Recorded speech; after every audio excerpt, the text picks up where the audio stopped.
Mun ku kara mana karfin gwiwa sako muku shirye-shiryen mu ku danna mana wannan alama ta subscribe kana ku haɗa da ƙararrawar sanarwa domin ta sanar da ku da zamu ɗora zaɓen shi. Ina kwana baba barkan ka da wuni. Barka kai. Ina ta kokari game da campaign nan na extra level. Sha. Ka sa a wancan satin kayan alƙawarin 20,000 yanzu ne zaka bani ko sai an jima. Sai an jima. Shin wai wani mataki zaka ɗauka game da rashin tsaro a Najeriya? Sai an dan ba da lokaci. Dan Musa wai me yasa Buhari baya son yayi magana game da rashin tsaro a Najeriya? Wannan kuma shi ba kansa sani. Baba yanzu abinda talakawa za su ci gagarar su yake yi. To, kowa ya san Najeriya ba matsiyaciyar ƙasa ba ce. Wannan maganar gaskiya ce. Muna da arziki. To yanzu idan aka baka extra level. Ba zan ci amana ba.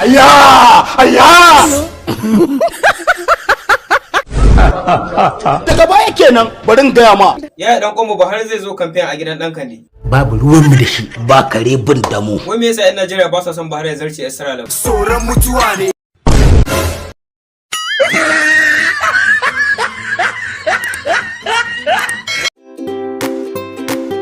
Danna subscribe kana ka danna ƙararrawar sanarwa domin samun sababbin shirye-shiryenmu da zarar mun ɗora.